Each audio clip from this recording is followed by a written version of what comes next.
मैं मना भी कर रही थी, मम्मी मेरी शादी मत करिए, लेकिन मम्मी ने बोला बेटा समाज है, बहुत कुछ कहेगा, क्या करेंगे। तो मेरे ससुराल वालों ने मुझसे दहेज मांगना शुरू किया और वो मारे सोच के कि इनको मारेंगे तो इनको लगेगा, लेकिन मुझे चाकू यहाँ लगी। घर से अच्छा कपड़ा पहन के निकलते थे ताकि किसी को पता न चले कि हम कहाँ जा रहे हैं। तो मैंने इलाहाबाद नैनी का पुल सुना था कि नया पुल बना है और लोग उस पर कूदते और मर जाते हैं।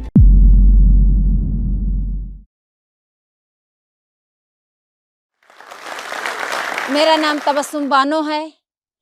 मैं जिला प्रतापगढ़, गांव नरसिंहगढ़ की रहने वाली हूँ। इलाहाबाद में आई, उत्तर प्रदेश की पहली महिला ई रिक्शा ऑटो ड्राइवर हूँ। एक माँ भी हूँ, एक औरत भी हूँ, एक बीवी भी थी। मेरे पिताजी बचपन में ख़त्म हो गए। करीब मैं 5-6 साल की थी और मैं 3 बहन, 1 भाई था, जिसमें से हमारी माँ विधवा भी हो गई थी और पैर की पलगई भी थी और वो कुछ कर नहीं पा रही थी। लेकिन हम लोग छोटे छोटे थे तो हम लोग के घर में बहुत सारी परेशानियां आती थी, क्योंकि मेरे पिताजी जिस वक्त खत्म हुए थे तो उस घर में मेरे कुछ भी नहीं था। मेरी बहन और हमने सोचा कि छोटे छोटे थे, हमने कहा क्यों ना चले दूसरे के खेत में गेहूं काटे और उससे हम घर में अनाज लाएंगे। हमने घर में अनाज लाए और उस अनाज को, हमारे घर में अनाज आया, हम लोग रोटी बना के खाना शुरू किया। धीरे धीरे मेहनत मजूरी करना शुरू किया। मम्मी ने सोचा इन लोग को पढ़ाया जाए, तो मदरसे में डाला। तो किसी ने फीस माफ करा दिया कि हम इन बच्चों को फीस माफ करेंगे और ये मेरे स्कूल में पढ़ें। तो मेरा भाई और हम, मेरी बहन स्कूल जाने लगे। स्कूल में जाके पढ़ाई करने लगे तो वहाँ पे जो है मेरा भाई घर की मजबूरी देख के, छोटा से था, वो स्कूल आए और सबक सुना के और तुरंत जो है नहर के पास भाग जा, वहाँ पलरी माटी फेंके। जो मजदूर पलरी से माटी फेंकते थे, वो माटी फेंके। माटी फेंकने के बाद उसको 25 रुपये मिलता था। वो 25 रुपये लेके आया, सब्जी खरीद 10 रुपये की सब्जी और 15 रुपये बचा के लेके आया। तो माँ ने मेरी इतना उसको मारी, इतना मारी कि तुम ये पैसा चोरी कहाँ किया, किसका पैसा चुरा के लाया। मेरा भाई रो रहा है, मैं बताना चाह रही थी, मेरे भाई बोला नहीं बताओ तबस्सुम, हमको मारने दो, लेकिन हम सच्चाई नहीं बताएंगे क्योंकि हमको कल फिर जाना है। 2002 में जब मेरी शादी हुई, मैं 15 साल की थी और मेरी मम्मी ने मजबूरी में शादी किया। इसलिए किया क्योंकि मैं लड़की जात थी और गांव वाले बहुत कुछ बोलते भी हैं और बोलना चाहते भी हैं। तो मम्मी को लगा कि हम गरीब हैं और मेरी बेटी के ऊपर कोई कुछ कहेगा तो मुझे बर्दाश्त नहीं होगा, इसलिए मैं इन्हें इसकी शादी कर दूं। तो मैं 15 साल की थी, मैं मना भी कर रही थी, मम्मी मेरी शादी मत करिए, लेकिन मम्मी ने बोला बेटा समाज है, बहुत कुछ कहेगा, क्या करेंगे। हमने कहा ठीक है, जैसे आपकी मर्जी। मेरी मम्मी ने 2002 में मेरी शादी की, 2003 में मेरा बेटा हुआ। जब मैं अपने ससुराल गई, बेटा पैदा हुआ, तो मेरे ससुराल वालों ने मुझसे दहेज मांगना शुरू किया और दहेज मांगने शुरू किया तो मेरे पास तो पैसे नहीं थे, क्योंकि मैं गरीब घर की बेटी हूँ, कहाँ से लाऊंगी दहेज। मैंने उनसे एक सवाल किया अपने हस्बैंड से कि जब मेरी शादी हो रही थी तो क्या तुम्हारी माँ ने मुझे देखा नहीं था कि गरीब घर की बेटी है, इनके पास दहेज है कि नहीं है। कहे नहीं, मुझे चाहिए तो चाहिए।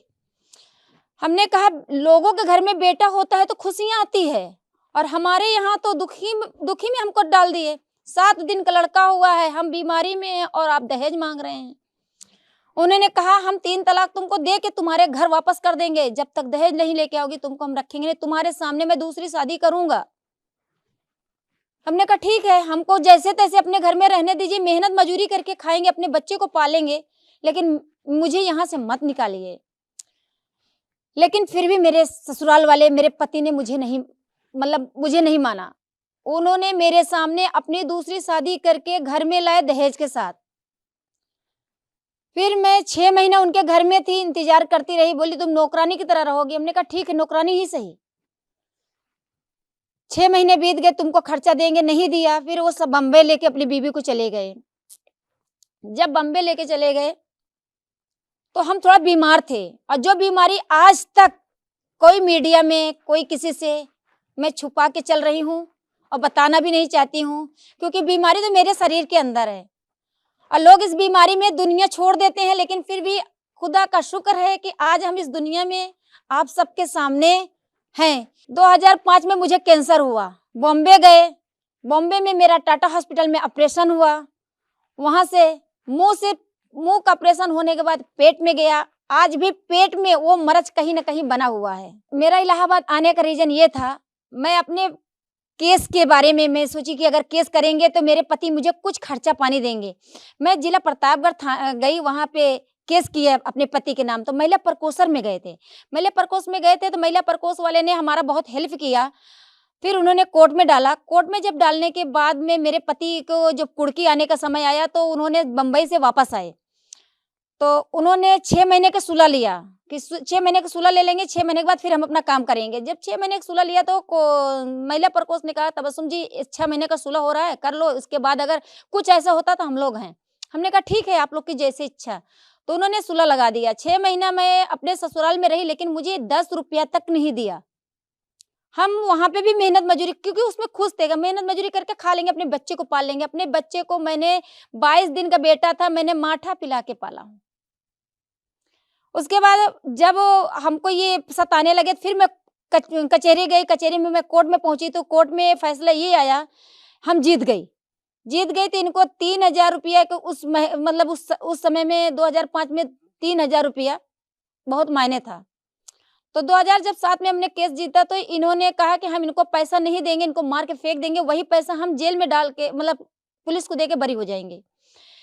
मेरे पति ने, अब हम प्रतापगढ़ से जब आ रहे थे तो अगर हम देल्हूपुर में उतरते हैं तो भी मेरे जान का खतरा, हम और कहीं उतरते तो मेरे जान का खतरा। तो इसलिए मैं एक रास्ता गांव का पड़ाव पड़ता है, वहां पे उतरी। वहां से सोचा मैं ऐसे उतरूंगी, सीधा अपने बहन के घर जाऊंगी, बहन के घर वाले हमको हमारे मैके पहुंचा देंगे।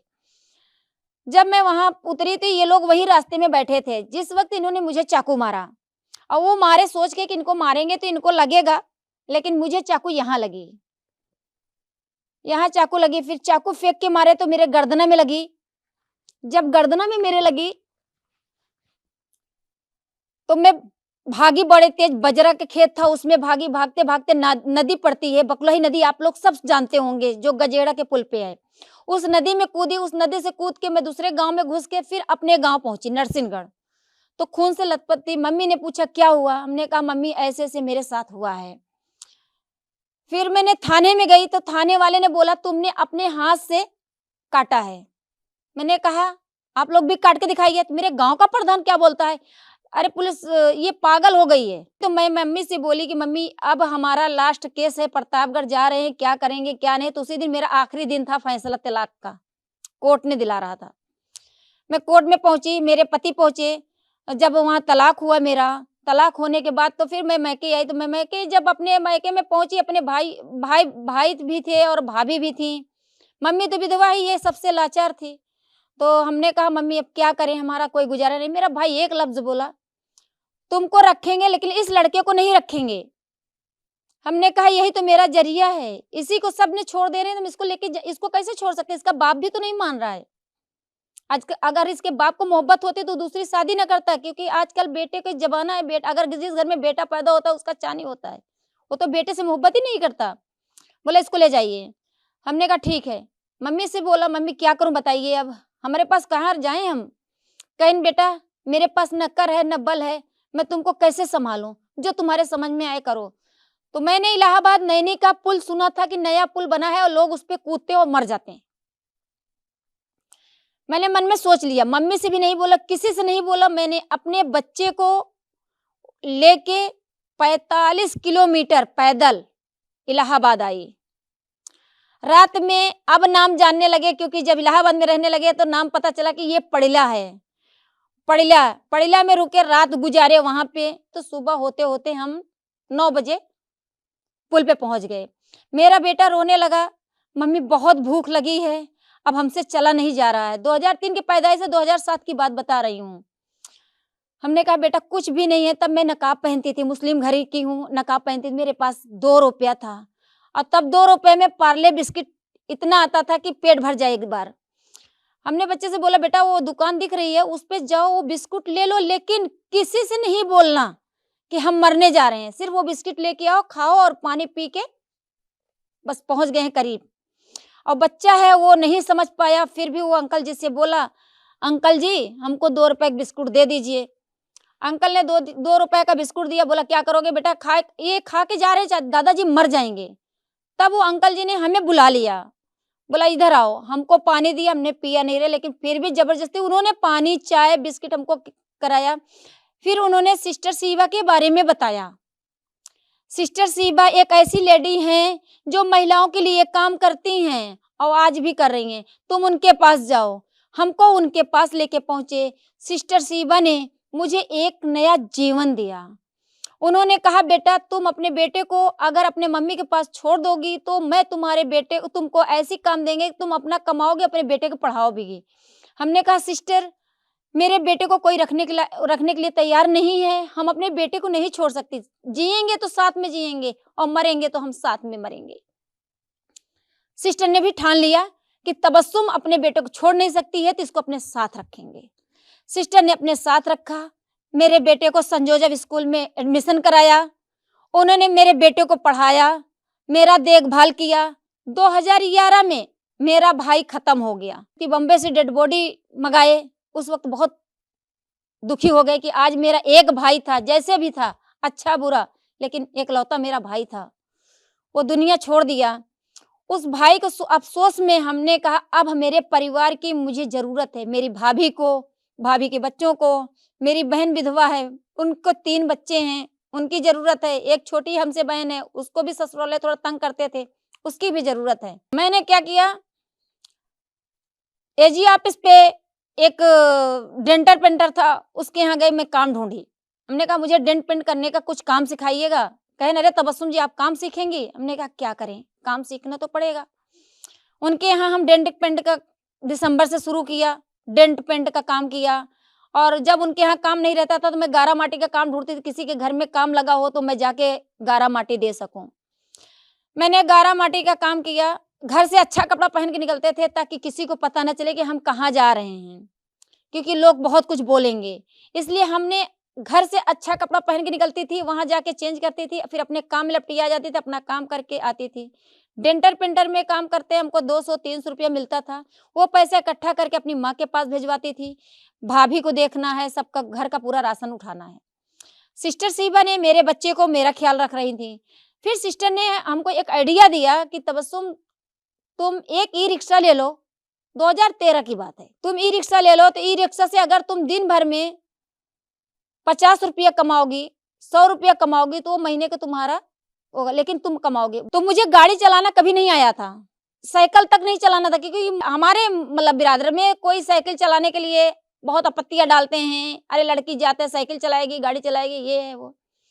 सिस्टर ने कहा तबस्सुम तुम स्कूटी चलाओ, साइकिल चलाओ। मैंने साइकिल सीखा, फिर स्कूटी सीखा, फिर 4 व्हीलर सिखाया उन्होंने, सारी गाड़ियां मुझे सिखाई। जैसे मैंने वो रिक्शा लिया, वो रिक्शा में हमको 500 रुपया रोज मिलना शुरू किया और उससे मैं बहुत खुश हुई। 500 रुपया नहीं था, बहुत सारा रुपया था वो मेरा। उसमें से हम अपना परिवार चलाने लगे। मैं धीरे धीरे फिर जब ई रिक्शा से मेरा एक्सीडेंट हो गया, मैं बैठ गई, मेरा पैर खराब हो गया। लेकिन रिक्शा चलाने के लिए मैंने सोचा अब क्या करें। मेरा बेटा मेरा सेवा कर रहा है, बेटा मेरा 7th क्लास में था। अब हम रिक्शा चलाएं, पैसा नहीं आएगा, खड़ा रहेगा तो हम पैसा कहाँ से लाएंगे। बच्चा स्कूल जाता है, रोज का 7-14 रुपया होता है भाड़ा, हम कहाँ से लाएंगे। मैंने अपने बेटे से बोला बेटा तुम अब हमको ऑटो में रिक्शे में बैठा लो। वो मेरा बेटा मुझे गोदी में लेके ऑटो में रिक्शे पे बैठालता था। मैंने धीरे धीरे ऑटो लेके 50,000 जमा करके मैंने लोन पे ऑटो लिया।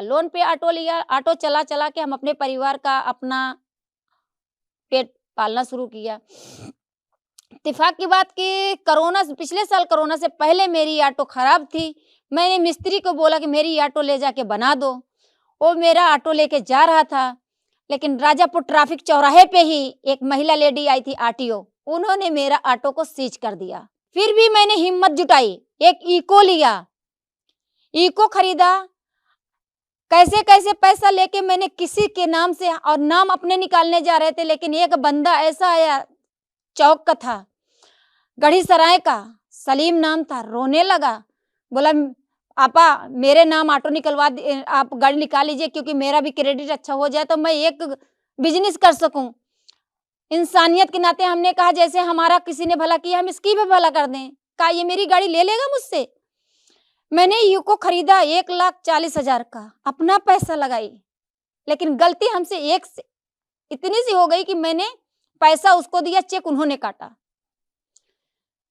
1 साल के बाद मैंने किस्त भी भरी, उन्होंने मेरे से बेईमानी करके मेरी यूको ले लिया, क्योंकि मेरे पास कोई सबूत नहीं था कि मैं कोर्ट कचहरी जाऊं।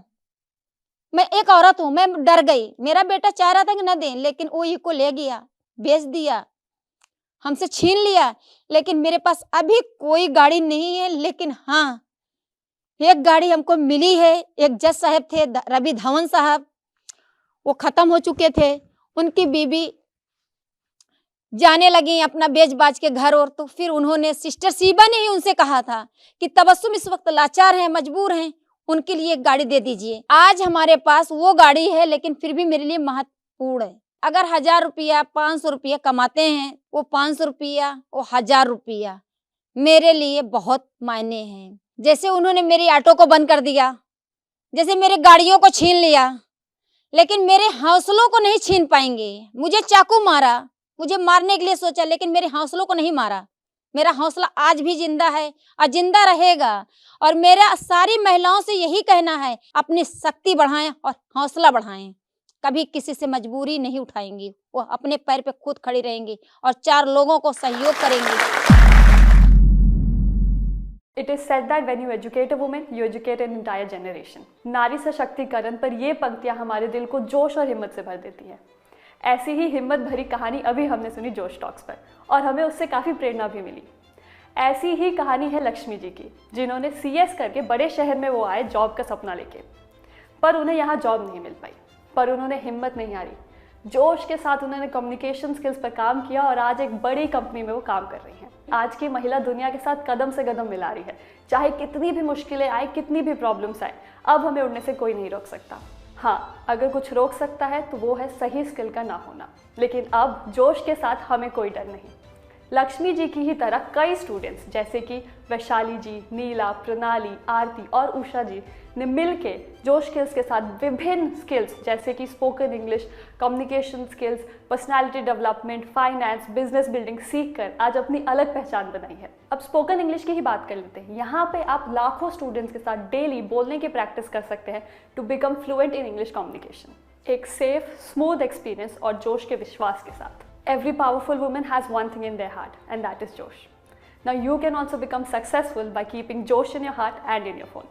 आज ही अपने जैसे लाखों स्टूडेंट के साथ भारत के number 1 spoken English learning app जोश स्किल्स ऐप के साथ अपनी इंग्लिश लर्निंग जर्नी शुरू करें। जोश टॉक्स अब Spotify एक्सक्लूसिव पॉडकास्ट है, जिसके साथ जोश टॉक्स की सभी कहानियां ऑडियो फॉर्मेट में अपलोड होंगी केवल Spotify पर।